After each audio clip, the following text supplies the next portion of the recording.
What up gang? Bonjour mes gars et mes go, j'espère que vous allez bien. Bon, ça va très très bien. J'espère qu'à la fac ça se passe bien. Vous maîtrisez vos emplois du temps, vous avez connu de belles personnes. Pas trop chien à la fac. Tout va bien, on se retrouve vendredi. Un petit podcast tranquille. Je vais faire une story time, mais en même temps je vais vous expliquer et répondre à une question que vous me posez beaucoup. C'est comment je fais pour être à l'aise devant les caméras, pour ne pas prendre en compte le regard des autres dans ma manière de parler, de m'exprimer et même de me présenter aux autres. Je vais essayer de vous expliquer et répondre ça à travers un aspect qui est pour moi celui qui m'a le plus aidé, c'est le fait de faire du théâtre. Donc, je vais vous expliquer mon expérience, ce que j'ai retenu et comment vous pouvez, si vous êtes chaud, faire du théâtre pour vite comprendre ce que j'ai appris en faisant du théâtre. Pour commencer, il faut savoir que j'ai jamais eu de difficultés à m'exprimer à l'oral depuis petit, maternelle, puisque j'ai toujours été, en gros guillemets, entraîné à ça. J'ai toujours fait des concours, des pièces de théâtre, des concours à la radio, il fallait s'exprimer. Donc j'ai toujours eu l'habitude, j'ai été beaucoup délégué de classe quand j'étais petit. Donc j'ai toujours eu cette facilité à m'exprimer. Mais j'avais pas une peur de ce que les autres y pensent. J'avais toujours cet a priori que, ouais, est-ce que ce que je vais dire, ce sera bien sur le moment? Est-ce que je vais dire le bon truc au bon moment? Donc il y a toujours cette peur-là quand même qui était là. Et avec le théâtre, lorsque j'ai commencé quand j'étais petit, maternel, je pense que j'avais fait pendant 2-3 ans. Quand je faisais, bon, je me souviens même plus de comment je me sentais à cette époque, mais dans mes souvenirs, dans les vidéos que j'ai vues où je jouais, j'ai jamais eu de bégaiement. Limite, j'étais content d'être dans le truc. Et j'avais fait des concours aussi à la radio de lecture, tout ça, ce qui m'a encore facilité le truc. Mais je vais me concentrer sur la partie du lycée, la seconde à la terminale.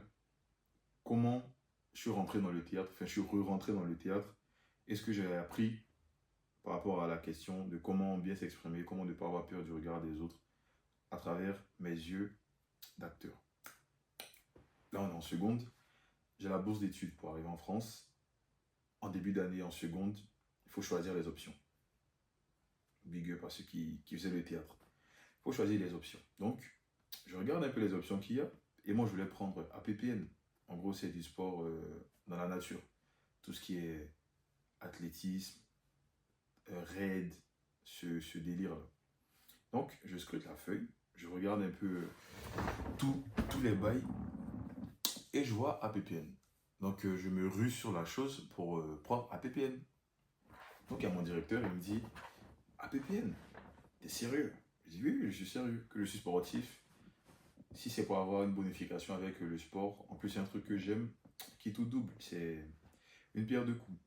Donc il me dit, non, essaye le théâtre, c'est pas mal, vu ton projet futur, ça match bien avec ce que tu veux faire dans le futur. Donc j'avais le seum, je dis, wesh, c'est nous qui choisissons, c'est toi qui choisis, dans ma tête. Je lui ai pas dit ça en face. Donc il a choisi, en gros guillemets, c'est lui qui a choisi, moi je voulais pas faire. Donc il m'a convaincu, on a discuté, il m'a dit bon, teste, teste, teste. Du coup j'ai testé. La première séance, j'étais arrivé en mode, j'avais pas envie d'être là. Et j'ai fait profil bas de fou quoi. J'ai juste dit que ouais, c'est mon directeur qui m'a conseillé d'y aller. Et ben, du coup je suis là parce qu'il m'a conseillé. Mais j'ai pas envie de jouer sur scène. Donc au fur et à mesure, je regarde un peu ce qui se passe. Monsieur Olivier Royer, Madame Boudou, big up, ceux qui ont la ref, qui les connaissent. Ils nous ont vraiment aidés dans ce truc, dans la pièce de théâtre qu'on a jouée cette année. C'était incroyable. Ils m'ont beaucoup... c'est eux qui m'ont levé ce côté de ne pas... Parce que là-bas, je ne voulais pas faire. Mais ils m'ont levé ce côté de... Comme on m'a, entre guillemets, obligé à faire, je ne dois pas être opposé à l'idée de faire, peut-être parce que ça peut me plaire. C'est parce qu'on m'oblige à faire un truc que ça ne va pas me plaire au final. Voilà, c'est ce que je veux dire. Donc, à force de voir les autres kiffer, puisque j'en avais fait, je savais déjà à peu près ce à quoi j'allais m'attendre. Donc, on continue la première année. Et on fait des petits jeux d'improvisation pour... t'as capté, si t'as un petit bug dans la pièce pour que ça revienne vite dans ta tête, tu vois. Donc on continue le truc. Et au fur et à mesure, il y a des petits rôles qui s'ajoutent, des gens qui désistent, puisqu'il y en a qui avaient des problèmes de santé, tout ça au final. Donc l'effectif diminue. Et moi, je voulais pas faire malgré ça. Donc on continue en fin d'année. Et vas-y, je me suis dit, attends, j'ai fait un robinet. Donc j'ai commencé en seconde et j'ai fait un robinet. Et j'ai kiffé. Les gens ont kiffé aussi. Et c'était grave drôle. C'était grave drôle. Donc la première année, ça a été, on va dire, ce qui m'a enlevé ce côté, comme on m'a forcé, je vais me fermer à la chose. Je suis rentré, je me suis reconnecté au truc. En première, on arrive en première, début d'année, on choisit les options, bam, je prends théâtre direct. Donc en première, on avait joué, c'était quelle pièce? Je me rappelle plus de la pièce, mais c'était une pièce drôle, mais avec une histoire derrière quand même. Je crois que c'était une histoire politique derrière. Donc, on a joué cette pièce. Je sais même pas quel rôle je faisais. Je crois que j'étais un brigand, hein. En tout cas, j'ai joué deux trois rôles dans la scène, si je me souviens bien. J'ai joué deux trois rôles dans la scène. Donc, on commence l'année et tout. Il faut savoir que la première, bon, je pense que vous savez, c'est la période où on choisit les spécialités, les trois spécialités. Et comment dirais-je, tu te places vraiment dans ton projet à partir de la première. Donc, j'avais choisi AGGSP, philo, HLP et anglais SP. Et j'avais Madame Boudou comme prof d'HLP. Donc, le premier cours, c'était l'éloquence. Donc, on a parlé un peu de théâtre, on a parlé de Démosthène, des grands orateurs de notre époque, tout ça, tout ça, tout ça. On a parlé de tout ça. Elle a fait le lien avec le théâtre. Elle a dit que ça aidait les gens à avoir confiance en eux. Ça leur permettait de ne plus avoir peur par rapport à ce que les autres allaient penser de ce qu'ils font, tout ça, tout ça. Donc, c'était vraiment les grandes choses que ça travaillait, tu vois. Mais après, quand tu vois la chose de loin, tu n'as pas la même perception que nous qui faisons le truc, qui apprenons le texte, que devons nous mettre dans un personnage à fond dans le truc. Donc, elle expliquait ça, je lui posais des questions par rapport à ça, puisque le métier que je veux faire, c'est en lien avec l'art oratoire, tout ce qui est éloquence. C'est en lien avec ça. Donc, on continue l'année, elle nous apprend des techniques de mémorisation, des techniques pour ne pas avoir peur, des techniques pour s'exprimer clairement, pour avoir une meilleure diction. La technique du crayon, là. On l'a fait aussi. Les virulangues, en gros, c'est un chasseur sachant chasser sans son chien de chat. Ah, voilà, c'est ça. Donc, tout ça, on a appris. Et en terminale, c'est vraiment, on va dire, j'avais tout le bagage et j'étais vraiment dans le truc. Je vais essayer de vous retrouver des vidéos, mais c'était grave drôle. Et en terminale, je crois que j'ai joué 5 rôles ou 6 dans la même pièce, je ne me rappelle plus. Mais la pièce, ça parlait en gros de deux médecins qui devaient sauver un village de l'extermination nazie. Et j'ai joué un des médecins. Après, je crois que j'ai fait des petits rôles dans la scène. Mais c'était... Non, non, je confonds avec ce que j'ai fait en première. Mais c'est un détail. En tout cas, la pièce était assez drôle. Puisque je sais pas. Mais quand je fais le théâtre, j'aime plus les rôles comiques et tout. Parce que ça me change un peu de mon ordinaire. Parce que j'ai l'impression que je suis trop sérieux. Après, ça dépend où. Mais bon, globalement, c'est ça que j'avais à cette époque-là. C'était mon mindset de cette époque. Je me trouvais trop sérieux. Et trop sérieux pour les gens de mon âge. Voilà. Donc, après avoir fait les 3 ans, ce que j'ai constaté, c'est que quand tu fais du théâtre, ou ce genre de truc où tu es beaucoup exposé, tu as cette a priori de te dire, ouais, c'est compliqué, les gens dans le public, ils vont me regarder, ils vont me juger, ils vont se moquer. Mais on oublie que c'est du bon temps, c'est un spectacle. Donc tu dois faire kiffer les gens. Si les gens rigolent, à la limite, c'est bon signe. Parce que quand on est sur scène, dites-vous, on ne voit pas les gens qui sont dans la scène, qui sont dans le public. On ne les voit pas du tout. Parce qu'on est tellement dans notre truc, dans notre monde, dans notre personnage, que tout ce qui se passe hors scène, on ne calcule même pas. Parce qu'on est vraiment dans le truc.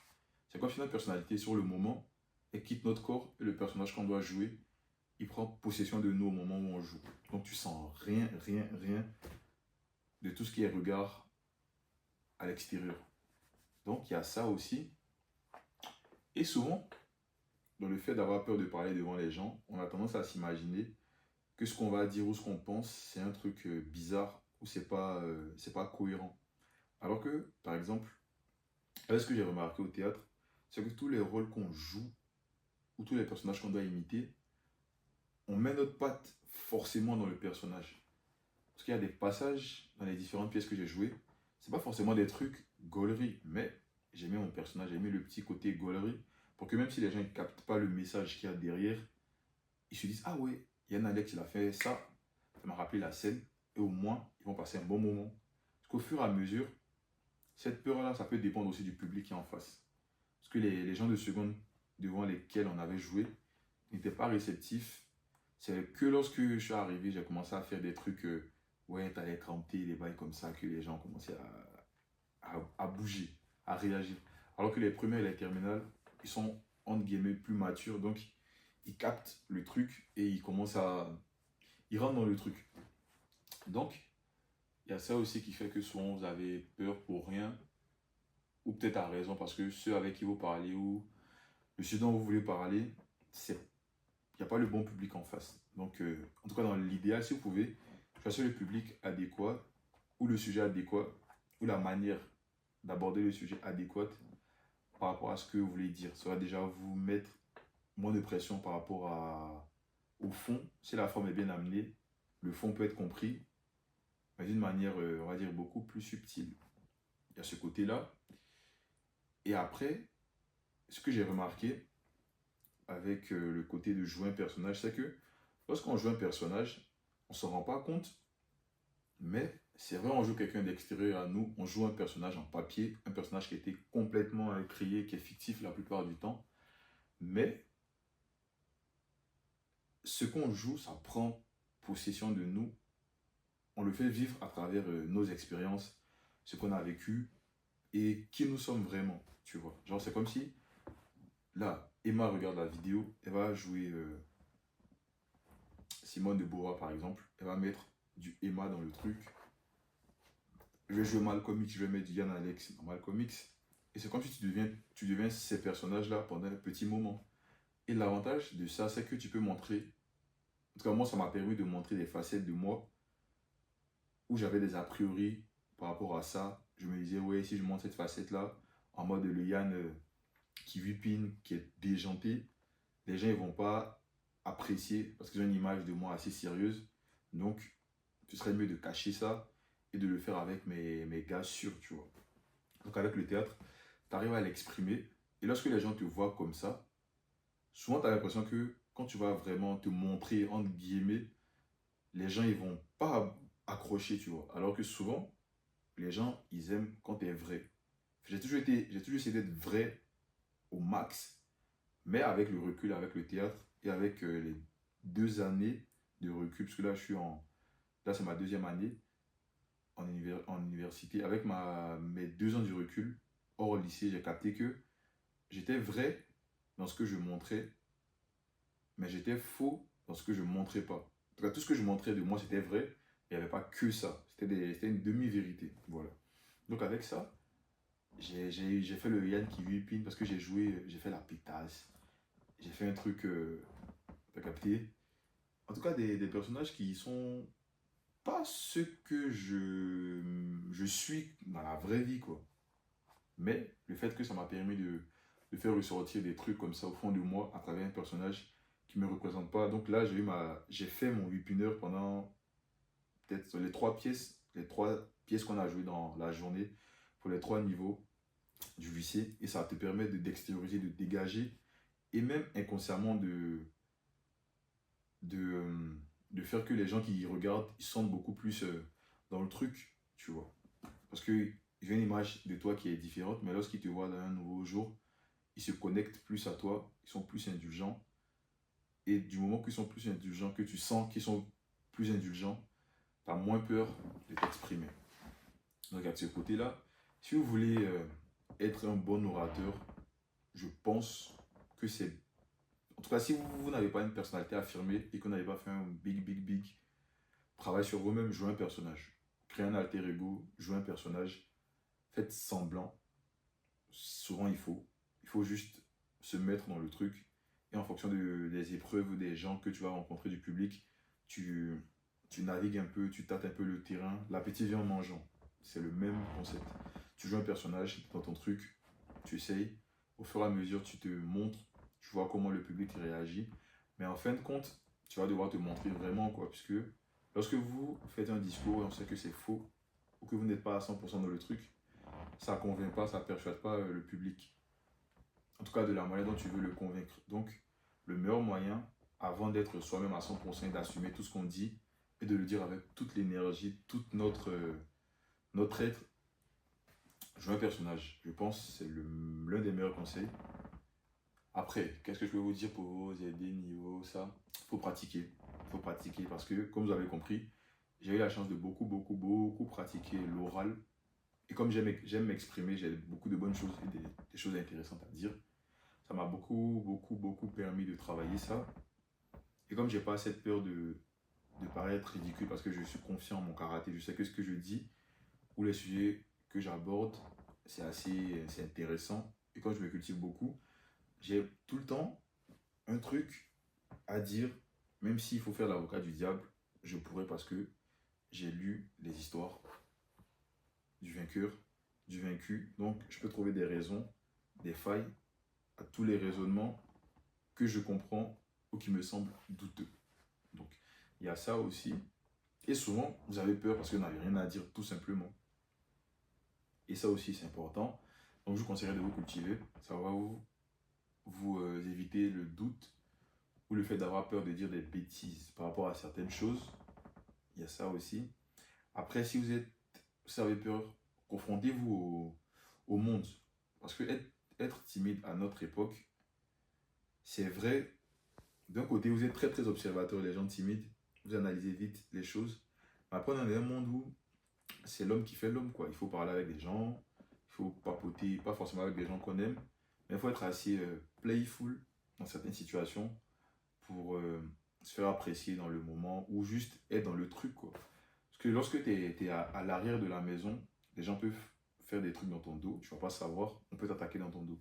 Donc, quitte à être là, obligez-vous, forcez-vous, je répète, forcez-vous à rentrer dans le truc, à parler avec des gens.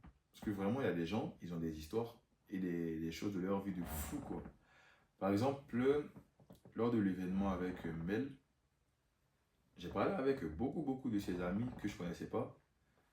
Skim, rappeur, et tous les autres, les colleuses, Big Love aux colleuses, avec tout ce beau monde. Et j'ai appris beaucoup de choses en 2 jours, lorsqu'on faisait les préparatifs pour l'événement, pendant l'événement, parce qu'il y avait du monde qui est venu. En tout cas, ceux avec qui j'ai eu la chance de parler, c'était des crèmes, c'était des bons gars.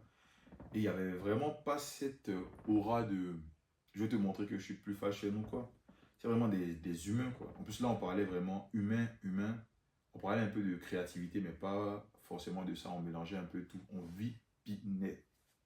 Je ferme la parenthèse. Donc, parler avec des gens. Essayez d'avoir le moins d'a priori possible et de ne pas vous fier aux apparences. Essayez. Par exemple, la belle et la bête. T'as vu la bête? Elle était gentille à la base. Voilà, c'est ça. Carlo Tentacule. C'est un bon gars. Ils n'ont pas capté la ste.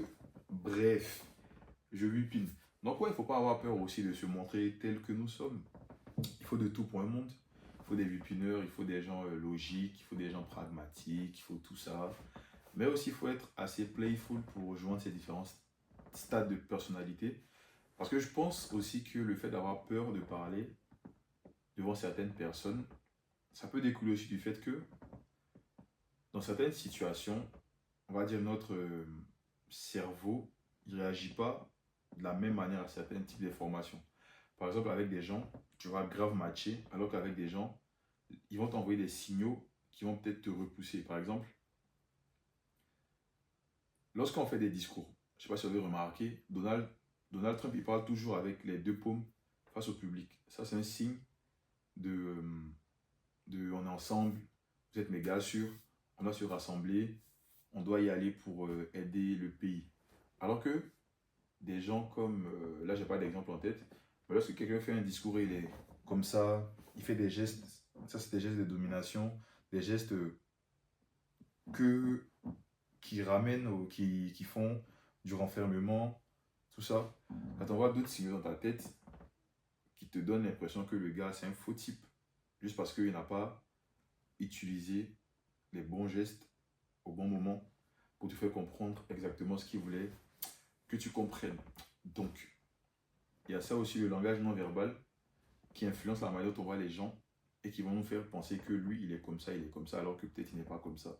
Mais aussi à nuancer souvent ce genre de choses que ton instinct capte à travers le langage corporel de celui à qui tu parles ou le public, ça peut être important. Donc, il faut savoir juger et juger par rapport aux situations et vraiment écouter son feeling. Donc, par rapport aux signes que le cerveau perçoit qui font qu'on change de personnalité en fonction des gens, il y a ça aussi qui joue. Ça joue énormément dans comment on voit les gens et on discute avec eux. Donc en vrai, essayer d'être le plus playful et ne pas se forcer à parler à des gens auxquels on n'a pas envie de parler aussi, parce que ça joue. Bon là, t'as même pas peur de parler, quoi. C'est juste que t'as vraiment pas envie. En tout cas, essayez de parler quand vous avez envie. Déjà, vous allez avoir même peur. Et quand vous ne sentez pas le truc, ne parlez pas. Ça va vous enlever un stress ou une situation, une potentielle situation de maladresse ou de gêne par rapport à l'interlocuteur. Si on peut éviter, on évite. Donc il y a ça aussi qui est pas mal à suivre comme conseil. Qu'est-ce que je peux vous dire d'autre? Là, je parle en full impro. C'est pour ça que il y a des blancs. Un truc qui m'a aidé. Prenez l'exemple sur des orateurs. Regardez des autobiographies de comment les gens ils ont fait pour bien parler, les méthodes qu'ils ont utilisées. Parce qu'il y en a pléthore. Il y a beaucoup de maîtres, d'avocats qui ont des techniques. Achetez leurs livres si vous pouvez, ou regardez leurs interviews sur YouTube pour pouvoir voir comment ils s'expriment. Je vous conseille. On va dans la francophonie, Marc Bonin, c'est un avocat très chaud. Maître Perrier, en plus il est venu au Capitole, à UT1, big up à Lisa, j'étais avec elle, on l'a regardé. Les Américains, les grands orateurs américains, Denzel Washington, Issa Rocky, Kanye. Là, je dis des gens que j'aime, hein. Peut-être que vous n'allez pas capter, mais moi j'aime comment ils parlent.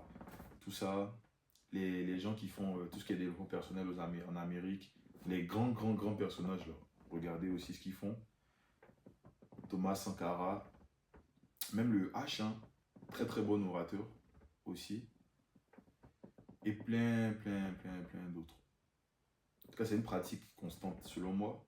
C'est comme un muscle. Plus tu t'exprimes, plus tu corriges, plus tu t'améliores.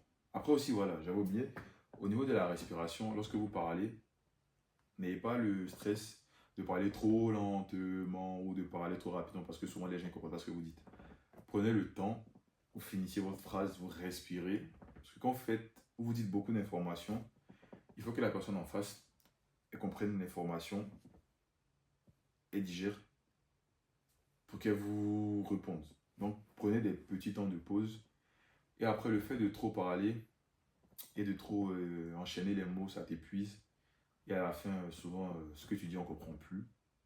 Ou tu débites. Il y a tellement d'informations que le cerveau de ceux à qui tu parles, il sature. Donc, essayez de parler lentement et de respirer, de faire des petits silences pour vous-même vous permettre d'organiser ce que vous avez dans la tête et de permettre à celui qui est en face ou celle qui est en face de capter le message.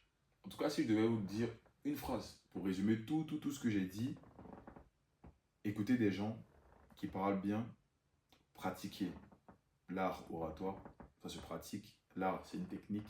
Il y a des techniques pour apprendre cet art. Pratiquez-les, même si je pense que c'est inné pour moi. Il y a un truc qui est inné dans tout ce qui est éloquence, mais bon, chacun son avis sur la chose. C'est pas parce que c'est inné qu'on peut pas le travailler, mais je pense qu'il y a des gens qui ont ce don-là de parler, qui ont cette voix-là, et eux seront toujours les gouttes. Mais c'est beaucoup de travail. Et si tu travailles beaucoup, tu peux travailler tu peux dépasser celui qui a du talent et qui ne le met pas à profit en travaillant. Donc, t'as fait sur ça. Lisez des livres qui en parlent pour ne plus avoir peur. vous faites une introspection pour voir ce qui vous fait peur. Peut-être que c'est un truc beaucoup plus profond. Peut-être que quand vous étiez petit, vos parents vous ont tellement interdit de parler que vous vous braquez maintenant lorsqu'il faut s'exprimer avec d'autres humains. C'est possible. C'est à vous de trouver ce qui vous bloque, de le régler et de vous exprimer. Voilà, c'est tout. En tout cas, j'espère que vous avez kiffé la vidéo. Merci pour ceux qui vont rejoindre la chaîne, ceux qui viennent d'arriver. Merci, merci. J'essaie de poster chaque vendredi. Voilà. Donc, merci. Et à vendredi prochain. Damn.